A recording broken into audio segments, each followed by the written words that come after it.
दुसरं म्हणजे या सीईटीच्या परीक्षेचं आणखीन एक महत्त्व असं आहे की आता तुम्ही कुठल्याही पोस्ट ग्रॅज्युएशनला ज्या वेळेला जाल, अगदी MSc म्हणजे BSc केलं एखाद्याने MSc ला गेला तरी सुद्धा आता एंट्रन्स एक्झाम आहे. कुठलंही पोस्ट ग्रॅज्युएशन आता विदाऊट एंट्रन्स एक्झाम नाही. म्हणजे MBA ला जायचं असेल तरी कॅटची एक्झाम द्यावी लागणार आहे, MSc ला जायचं असलं तरी सुद्धा एक्झाम द्यावा लागणार आहेत. अगदी MPM किंवा असे जे कोर्सेस आहेत याला सुद्धा एंट्रन्स एक्झाम्स आहेत. आणि या एंट्रन्स एक्झाम या सगळ्या अशा कॉम्पिटेटिव्ह एक्झाम्सच्या स्टाईलच्या आहेत किंवा MCQ स्टाईलच्या आहेत. आणि त्यामुळे आत्तापासून जर त्याचा तुम्हाला सराव झाला तर तो तुम्हाला पुढे तुम्ही इंजिनिअरिंग मेडिकलला नाही गेलात तरी सुद्धा तो उपयोगाला पडणार आहे. आणि त्यामुळे तुम्ही ज्याला इंजिनिअरिंगला किंवा मेडिकलला जायचं नाही आहे त्यांनी सुद्धा CET द्यावी असं मी सांगतो. या निमित्तानं म्हणजे CETच्या तयारीच्या निमित्तानं अधिक ज्ञान मिळवण्याची संधी उपलब्ध असते. नाहीतर बोर्डाचं टेक्स्टबुक आता पब्लिश झालेलं आहे, त्या टेक्स्टबुकच्या बाहेर बोर्डाचा पेपर तरी येणार नाही आहे नक्कीच. आणि या वर्षीची मुलं या अर्थानं सुदैवी आहेत की याच वर्षी 12वीचं टेक्स्टबुक पब्लिश झालेलं आहे. त्यामुळे टेक इट फ्रॉम मी, यावर्षी बोर्डाच्या परीक्षेतली न्यूमरिकल सुद्धा टेक्स्टबुकमधलीच येणार आहेत बघा. पेपर सेटर दुसरं कुठलंही टेक्स्टबुक हातात धरणार सुद्धा नाही आणि त्याला ते अलाउड पण करणार नाही आहेत. आणि त्यामुळे तो बोर्डाच्याच टेक्स्टबुकमधली न्यूमरिकल घालेल. आणि त्यामुळे बोर्डाचं टेक्स्टबुक केलं की तुम्हाला 12वीत चांगले मार्क पडणार आहेत, वेगळं ज्ञान घेण्याची गरज नाही आहे. पण CETसाठी मात्र तेवढं पुरेसं नाही आहे. CETच्या निमित्तानं तुम्हाला अधिक ज्ञान मिळवण्याची संधी मिळालेली आहे आणि ती तुम्ही घेतली पाहिजे असं मला जरूर वाटतं. या सगळ्या CETच्या तयारीमुळे आपल्यातल्या काही ॲबिलिटीज सुद्धा वाढणार आहेत. फॉर एक्झाम्पल मॅथमॅटिकल ॲबिलिटी वाढणार आहे, कारण भराभरा कॅल्क्युलेशन्स करावे लागणार आहेत आपल्याला. आणि त्यामुळे हिशोब आपले चांगले होतील किंवा आपल्याला भराभरा कॅल्क्युलेशन्स करायला लागतील.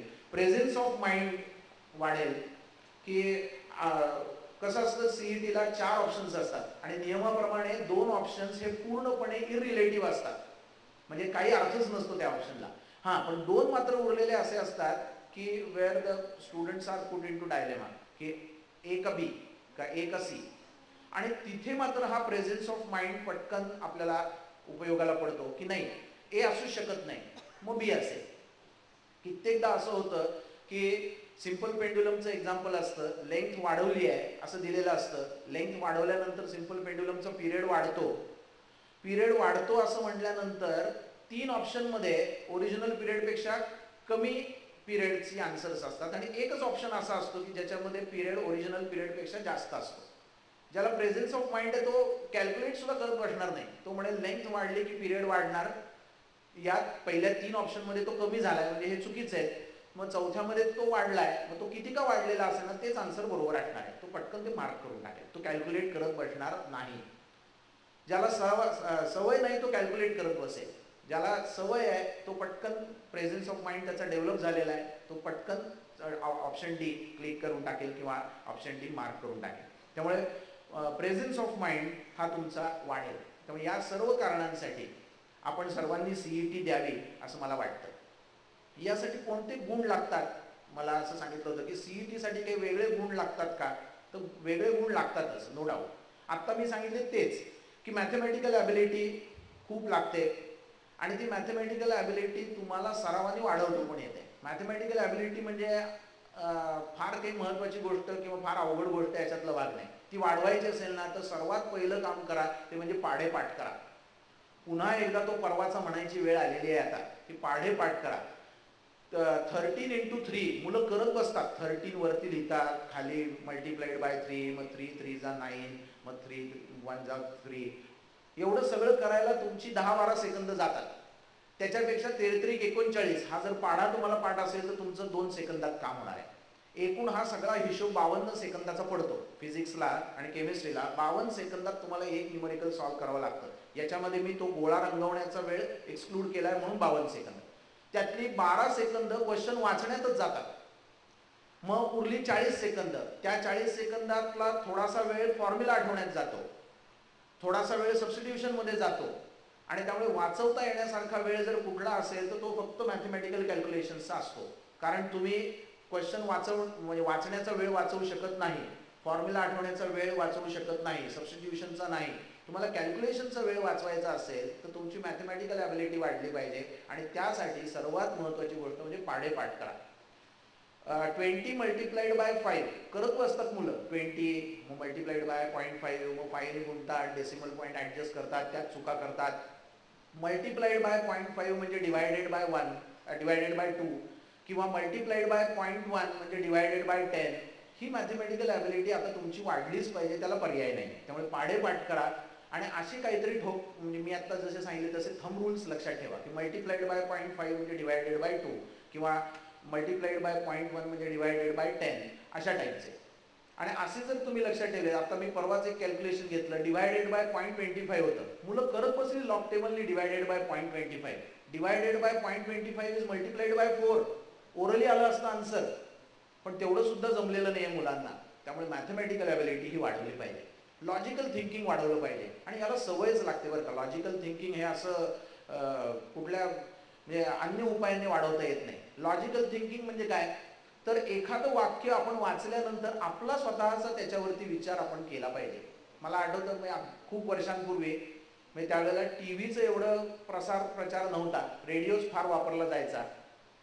तर मी रेडिओवरती एका डॉक्टरांची मुलाखत सहज जाता जाता ऐकत होतो.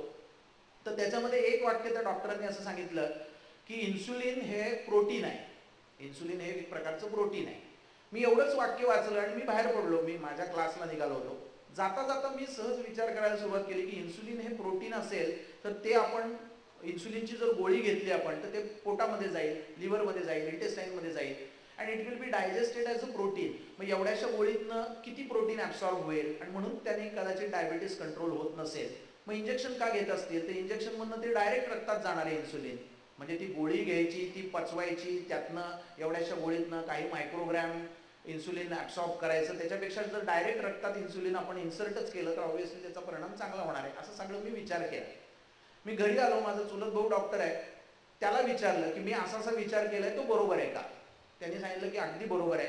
त्या ज्या गोळ्या असतात त्या फक्त पॅन्क्रियाजनं थोडंसं इन्स्टिगेट करतात, काही दिवसांनी पॅन्क्रियाज त्या गोळ्यांना दाद देईन अशा होतात, मग ऑब्व्हियसली तुम्हाला रक्तातूनच इन्सुलिन घ्यावं लागतं. याला म्हणतात लॉजिकल थिंकिंग.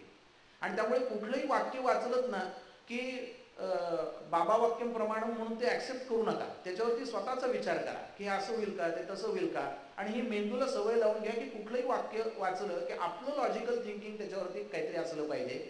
आणि ऑब्व्हियसली ते बरोबर आहे की नाही कोणाकडनं तरी चेक करून घ्या, नाहीतर आपलं विचार केला चुकीचा आणि तो चुकीचं कन्क्लुजन काढून आपल्या मनामध्ये ठेवून दिलं, असं नका करू. आणि त्यामुळे लॉजिकल थिंकिंग हे खूप लागतं, स्पीड लागतो. हे सगळं करण्यासाठी खूप स्पीड आपल्याला अचीव करावा लागतो. आणि हा सरावानी येतो, मात्र हा सरावानी येतो. म्हणजे आत्ता लगेच 52 सेकंदात MCQ कोणालाही येणार नाही, मला माहिती आहे. हा, पण शेवटी वर्षाच्या शेवटी तयारी ज्या वेळेला तुमची अगदी अंतिम टप्प्यात येईल त्यावेळेला मात्र हा स्पीड तुम्हाला अचीव करता येईल. परंतु स्पीड तुम्हाला अचीव करावाच लागणार आहे. मी मगाशी म्हणलं तसं की प्रेझेन्स ऑफ माइंड काही वेळेला ते वापरावं लागतं, किंवा काही वेळेला तर एक मी विद्यार्थ्यांना असं सांगतो की sometimes a wrong decision taken at a right time proves to be more correct than a correct decision taken at a wrong time. त्यामुळे रॉंग डिसिजन घ्या एक वेळ, पण तो राईट टाइमला जर घेतला तुम्ही तर तो कदाचित तुमच्या फायद्याचा ठरू शकतो. यासाठी डीप आणि थरो नॉलेज पण असणं आवश्यक आहे. म्हणून नुसत्या टेक्स्टबुकवर भागणार नाही आहे तुमचं. त्या टेक्स्टबुकच्या बरोबरीनेच बाकीची सुद्धा पुस्तकं, रेफरन्स बुक्स ही तुम्ही सर्वांनी वाचली पाहिजे. त्यामुळे CET द्यायची असेल तर हे 4 महत्त्वाचे गुण तुम्हाला लागणार आहेत. एक तर लॉजिकल थिंकिंग तुमचं वाढवावं लागणार आहे, तुमची मॅथमॅटिकल ॲबिलिटी वाढवावी लागणार आहे, तुमचा स्पीड वाढवावा लागणार आहे, आणि तुम्हाला शक्य आहे तेवढं ज्ञान हे मिळवावं लागणार आहे. मग हे गुण मिळवायचे कसे, तर ज्ञान मिळवण्याचं तर मी मगाशी मार्ग सांगितला की टेक्स्टबुक तरी तुमचं निदान line by line, word by word वाचून झालेलं असलं पाहिजे. अनेक विद्यार्थ्यांना मी, ज्यांना कमी मार्क पडले, त्यांना मुद्दाम विचारलेलं आहे की तू एक तरी टेक्स्टबुक थरली अगदी line by line, word by word वाचलेस का. मुलं नाही म्हणून सांगतात, आणि नसतं वाचलेलं. ज्याला CETला कमी मार्क पडलेत ना त्याच्या अपयशाला तोच विद्यार्थी कारणीभूत आहे, दुसरं कोणीही कारणीभूत नाही. पण आपल्याकडं दुसऱ्याच्या डोक्यावर खापर फोडायची सवय झालेली आहे आपल्याला. मुलगा अभ्यास करत नाही आणि मग घरी आल्यानंतर ते पेपरच अवघड होते, ते तपासले चुकीचे गेले असतील, माझा गोळाच रंगवताना बाहेर गेला असेल, काही असं होत नाही. त्यांनी स्वतःनीच तयारी कमी केलेली असते. पण आपल्याकडे सुरुवातीपासून आपल्या भारतीयांना विशेषतः सवय आहे की अपयश मिळालं ना की त्याचं खापर दुसऱ्याच्या डोक्यावर फोडायचं. त्यामुळे ते दुसऱ्याच्या डोक्यावर खापर फोडतात. असं करू नका. टेक्स्टबुक तरी निदान line by line, word by word वाचा. ज्याला आणखीन मार्क मिळवायचे आहेत त्यांना मी असं सांगेन की रेफरन्स बुक्स पण वाचा. आणि रेफरन्स बुक्स म्हणजे फार मोठी एकदम हॅलिडेरियसली घेऊन बसलं पाहिजे फिजिक्ससाठी गरज नाही आहे. बोर्डाने जी सँक्शन टेक्स्टबुक्स पूर्वी दिली होती मागच्या वर्षीपर्यंत, नरेंद्र पब्लिकेशन, निराली पब्लिकेशन आणि फडके पब्लिकेशन, एवढी 3 पुस्तकं वाचली ना तरी चालणार आहे. कारण मागच्या वर्षीपर्यंत नियम असा होता की सीईटीचा क्वेश्चन असा असला पाहिजे ज्याचं आन्सर या 3 पैकी कुठल्या तरी टेक्स्टबुकमध्ये मुलाला मिळालं पाहिजे. आणि मग पेपर सेटरला माहीत असतं की सर्वसाधारणपणे मुलं नरेंद्र पब्लिकेशनचं बुक रिफर करतात आणि त्यामुळे तो काही क्वेश्चन्स ज्याची उत्तरं फडके पब्लिकेशनच्या पुस्तकात असतील असेच घालतो. मुलांनी फडके पब्लिकेशनचं पुस्तक वाचणं दूर, फडके पब्लिकेशन नावाचं पुस्तक आहे हे सुद्धा माहीत नसतं. आणि त्यामुळे त्यातल्या इन्फॉर्मेशनवरती जर क्वेश्चन आला तर तो त्याला सोडवता येत नाही. आणि मग तो बाहेर आल्यानंतर सांगतो आउट ऑफ सिलेबस होता. अरे आउट ऑफ सिलेबस म्हणजे तुला कुठं माहित होतं सिलेबस नेमका काय आहे ते? तुला स्कोप अँड लिमिटेशन्सच माहीत नव्हती सिलेबसची, आणि तू कसं बाहेर आल्यानंतर सांगतो आउट ऑफ सिलेबस होता. त्यामुळे सगळी टेक्स्टबुक्स तुम्ही वाचली पाहिजे जी मी आत्ता सांगितली ती किमान. त्यामुळे बोर्डाचं टेक्स्टबुक प्लस ही टेक्स्टबुक्स ही वाचली पाहिजे.